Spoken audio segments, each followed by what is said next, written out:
কানাডার জ্যাকাস Cartier bridge দেখুন, শতাব্দী প্রাচীন ব্রিজ আলোয় কিভাবে সেজে আছে।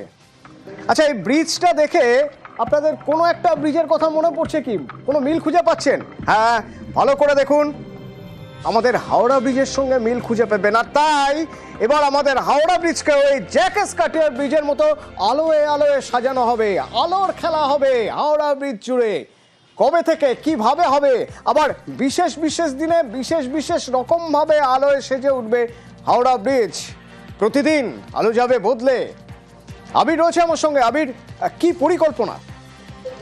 দেখো, 30 দিনে 30 রকমের আলো জ্বলবে এবং সেই পরিকল্পনায় রাখা হচ্ছে, এবং স্পেশাল 50-তে আলোর যে এবং লাইট অ্যান্ড সাউন্ডের শো সেটি থেকেও বদল করা হবে এবং বাংলা নববর্ষেতেই এটা শুরু করে দেওয়া হবে। এবং তুমি যেটা দেখালে যে কানাডার বিখ্যাত যে জ্যাকাস কার্টিয়ার ব্রিজ বা যেটাকে মন্ট্রিল ব্রিজ যাকে বলা হয়, তার ধাঁচই এটি হবে। এবং তার সঙ্গে সঙ্গে যে পরিকল্পনা বন্দর কর্তৃপক্ষ আনছে সেটা হচ্ছে যে বিশ্বের যে কোনো প্রান্তে বসে একটা নির্দিষ্ট অ্যাপ তৈরি করে দেওয়া হচ্ছে। সেই অ্যাপের মধ্যে দিয়ে হাওড়া ব্রিজকে লাইভ দেখতে পাওয়া যাবে এই শো।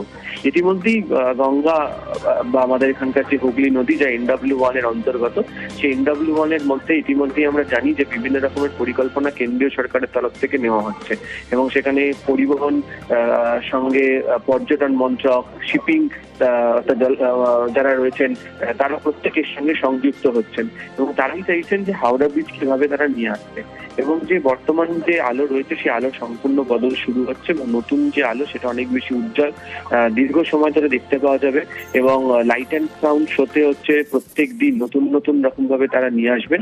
এবং কলকাতায় যেমন দুর্গাপুজো, আবার ধরো হচ্ছে ক্রিসমাসের সময়, তখন স্পেশাল যে প্রোগ্রাম এর সঙ্গে সেট করা হবে এবং এই পরিকল্পনা ইতিমধ্যে কলকাতা বন্দর কর্তৃপক্ষের তরফ থেকে নেওয়া হয়েছে এবং কেন্দ্রের তরফ থেকে অনুমোদনও দেওয়া হয়েছে। ধন্যবাদ।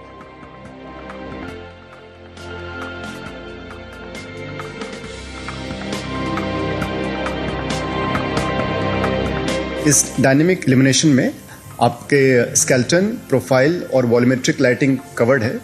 जो अभी जो आप देख रहे हैं उससे उसका जो ब्यूटी है और उसका जो इल्यूमिनेशन है उसको 10 टाइम्स इम्प्रूव कर देगा और साथ ही साथ ये एक इंटरेक्टिव और इमर्सिव एक्सपीरियंस होगा जो कि एफिल टावर या जैकस कार्टियर ब्रिज कनाडा में आपने देखा होगा। बनकर जब तैयार होगा आज से 8-9 महीने बाद, तो डेफिनेटली ये पूरे इंडिया के लिए एक गर्व का मोनूमेंट और स्ट्रक्चर होगा। जब लाइटिंग चालू होगा तो लोगों को अगर ऑडियो सुनना है तो उसकी भी व्यवस्था होगी। जब शो चालू होगा वो 7 से 8-10 मिनट का होगा। 1 बैसाख के आसपास का डेडलाइन फिक्स किया है, तब तक हम लोग प्रोजेक्ट कंप्लीट करने की कोशिश करेंगे।